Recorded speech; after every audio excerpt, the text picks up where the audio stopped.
cuáles son los pueblos indígenas originarios del país. Y no está determinado, porque es una tarea compleja, difícil y que no se ha realizado en forma continua. En primer término, ¿cómo se va a poder determinar la existencia de los pueblos indígenas a través de los censos si los censos no reflejan la realidad étnica del país? Acá tienen las cédulas censales del último censo de 2007.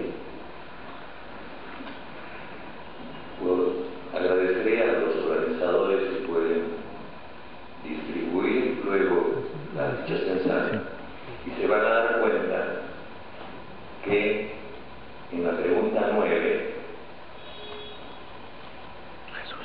reducen la identidad a qué idioma o lengua con el que aprendió a hablar fue quechua, aymara, ayánico o otra lengua nativa. Una cosa es lengua y otra cosa es identidad.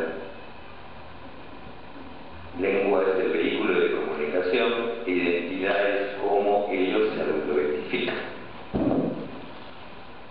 No siempre hay una coincidencia entre lengua e identidad.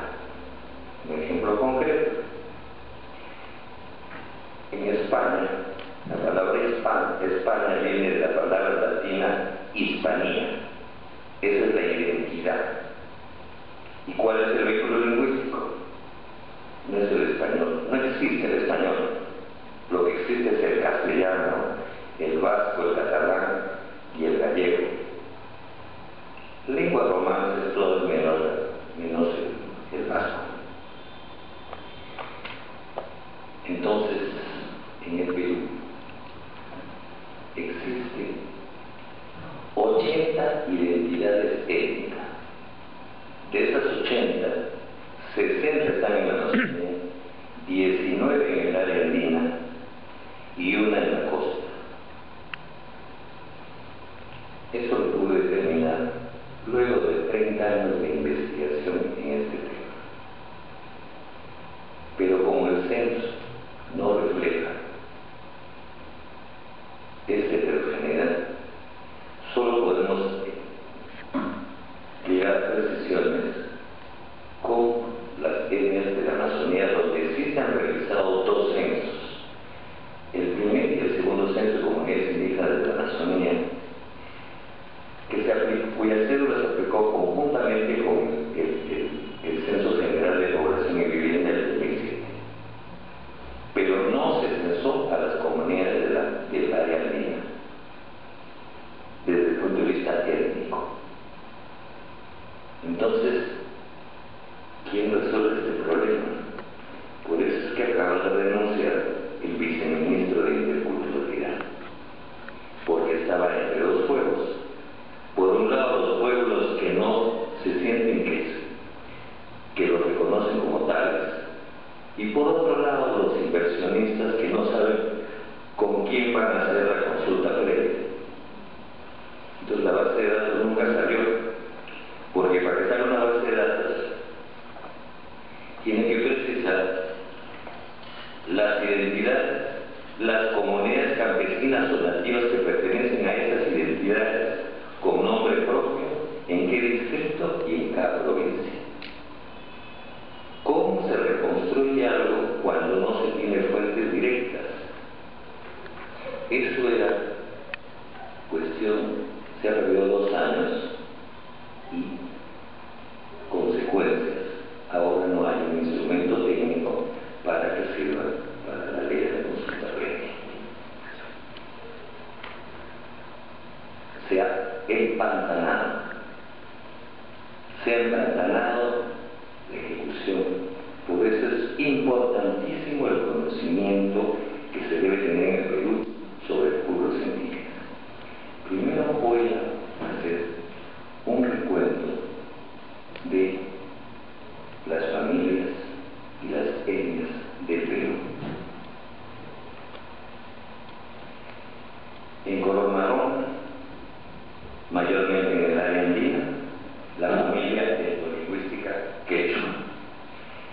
quechua no es una lengua, el quechua es una familia lingüística.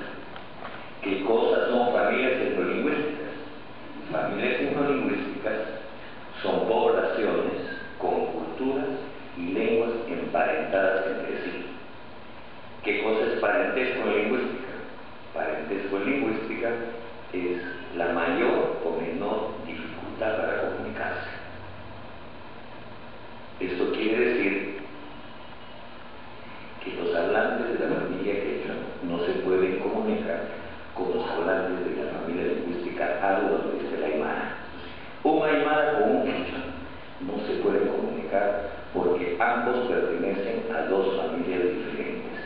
¿Y cuántas familias hay en el Perú? 16. Que convierten al Perú en el país más heterogéneo de América. No hay país más heterogéneo en América que el Perú.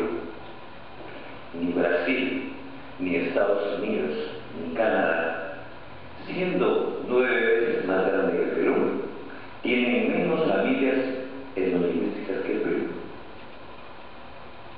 Brasil tiene 240 etnias, el Perú tiene 80.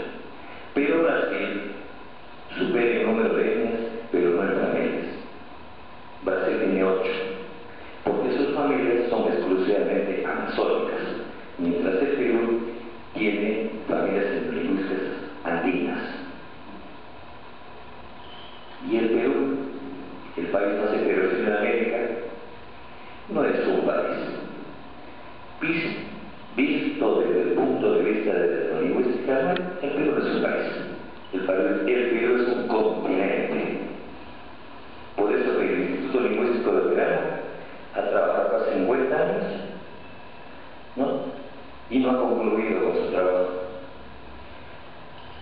Han salido de las investigaciones antropológicas y lingüísticas muchos doctores, muchos PhD, en base a las investigaciones que se han hecho en la Amazonía peruana.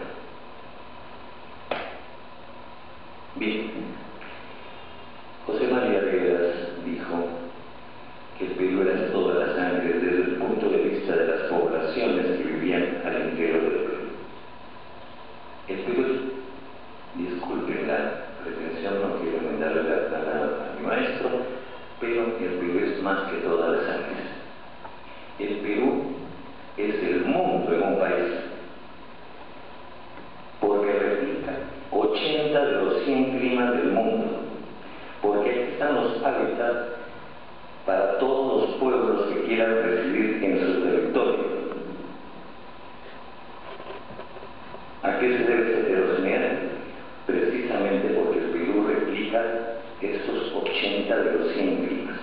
De donde vengan, acá tienen un lugar que replica el hábitat de donde proviene la población. Es así que la población andina es proveniente del Asia y la población amazónica es proveniente de Oceanía y de Australia.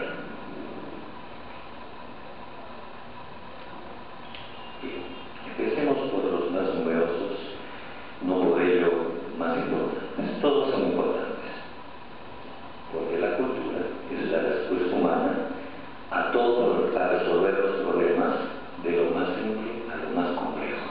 Eso es cultura. Si bien la evolución humana no se produjo en América, lo que sí se produce en América es la cultura. Y en el Perú se desarrollan altas culturas. Como ven, con los descubrimientos que ha hecho Rochade, tenemos pues las evidencias arqueológicas y lingüísticas de la ciudad más antigua de América. Pero una ciudad, el descubrimiento de una ciudad, no va a explicar todo este complejo que es el Perú. Porque la evolución cultural del Perú no es unilineal. La evolución cultural del Perú es multilineal. Los arqueólogos lo saben. Hay 40 canales en el territorio nacional que ya explican esto. 40 canales, de los cuales uno está puesto en valor, que es Caral, y 39 que están